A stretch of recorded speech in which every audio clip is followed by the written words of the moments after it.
মাই god, Rashmika Mandanna তাহলে pregnant ছিলেন, আর বোমাটা ফাটালো কিনা তারই ক্লোজ ফ্রেন্ড। আর নিজের স্বপ্নের বাড়ি মান্নাত থেকে বের হয়ে যাচ্ছেন শাহরুখ খান, তাও আবার ফুল ফ্যামিলি নিয়ে। ব্যাপারটা কি? এদিকে সাউথ থেকে আসা আরেক উঠতি নায়িকা বলিউডের সবার মাথা ঘুরিয়ে দিচ্ছে। কে এই ভাইরাল হট মডেল? চলুন শুরু করা যাক আজকের গল্প আর গসিপ। সত্যি এই মুহূর্তে রাশমিকা মান্দানার গোল্ডেন পিরিয়ড চলছে। অ্যানিমেল, পুষ্পা 2, চাভা, একটার পর একটা ব্লকবাস্টার ডেলিভারি তিনি করেই যাচ্ছেন।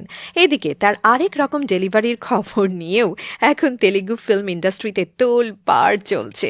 রাশমিকার বয়স এখন 28। এটা তো ওপেন সিক্রেট যে তিনি বেশ অনেকদিন ধরেই চুটিয়ে প্রেম করছেন ফ্লপ হিরো বিজয় দেভারাকোন্ডার সাথে।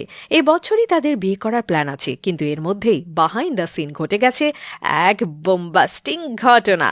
উমেশ শুক্লা নামের এক নাম করা ফ্যাশন ফটোগ্রাফার ফাঁস করে দিয়েছে এই স্কুপ। এই উমেশ কিন্তু আবার রাশমিকার বেশ কাছের মানুষ। অনেকবারই সে রাশমিকার ফটোশ্যুট করেছে। উমেশ এবার পাপারাজ্জিদের জানিয়েছে কয়েক মাস আগে রাশমিকা প্রেগনেন্ট হয়ে পড়েছিল, আর তখন বেশ তাড়াহুড়ো করে তার অ্যাবর্শন করা হয় চেন্নাইয়ের একটা হাইফাই ক্লিনিকে। এই ব্যাপারটা সত্যি হবার সম্ভাবনাই বেশি, কারণ সে সময় বিজয় দেভারাকোন্ডাকে বেশ কয়েকবার ওই ক্লিনিকের আশেপাশে ঘোরাফেরা করতে দেখা গেছে। ইন্টারেস্টিং ব্যাপার হচ্ছে, সে সময় রাশমিকা কিন্তু পুষ্পা 2 শুটিং করছিল, আর এই সিনেমাতে রাশমিকাকে প্রেগনেন্ট দেখা গেছে।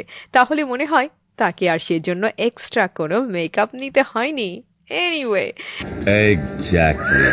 মুম্বাইতে কেউ বেড়াতে গেলে সে একবার হলেও শাহরুখ খানের বাড়ির সামনে সেলফি তুলবেই।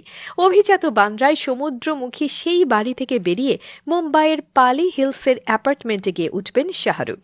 আসলে মান্নাতের ইন্টেরিয়ার ডিজাইন পরিবর্তন করা হবে, তাই আপাতত এই বাড়ি ছেড়ে পালি হিলসের বাড়িতেই থাকবে খান পরিবার। আগামী মে মাস থেকে শুরু হবে মান্নাতের কাজ, আর টানা 2 বছর বাড়ির কাজ চলবে। আর এদিকে যতদিন মান্নাতে কাজ চলবে ততদিন পালি হিলসের বাড়িতেই থাকবেন তারা। পালি হিলের সেই অ্যাপার্টমেন্ট বিল্ডিংয়ের 4টি ফ্লোর ভাড়া নিয়েছেন শাহরুখ ও গৌরী, আর সেজন্য বছরে প্রায় 3 কোটি রুপি ভাড়া দিতে হবে নতুন বাসার জন্য।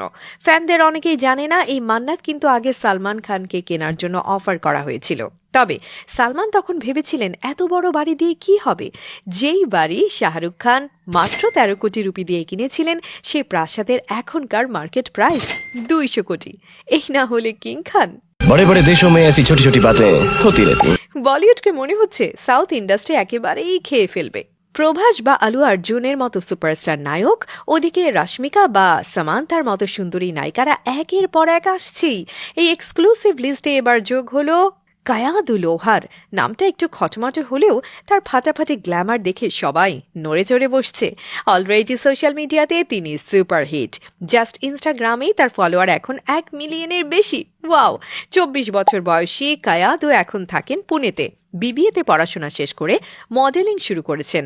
এখন পর্যন্ত একটা মালায়ালাম আর 2টো মারাঠি ফিল্মও করে ফেলেছেন। তবে তিনি বিগ প্রডিউসারদের চোখে পড়েছেন তার সব অনলাইন রিলস আর শর্টসের জন্য। করণ জোহার অলরেডি তাকে অফার দিয়েছেন একটা বিগ বাজেটের রোম্যান্টিক ফিল্ম করার জন্য, আর সেখানে নায়ক হিসেবে দেখা যেতে পারে কার্তিক আরিয়ানকে। বাহ! এবার দেখা যাক বলিউডের স্টার কিডদের তিনি তার ট্যালেন্ট আর ফিগার দিয়ে টেক্কা দিতে পারেন কিনা। Let's see. ফ্রেন্ডস, আপনাদের মধ্যে কে কে এই কায়াদ লোহারকে ফলো করেন প্লিজ জানিয়ে দিন কমেন্ট করে। বেশি বেশি কমেন্ট করুন আর আমাদের সাথেই থাকুন। সো দেখা হবে ডেফিনেটলি নেক্সট ভিডিওতে, মানে কথা হবে আর কি। বাই।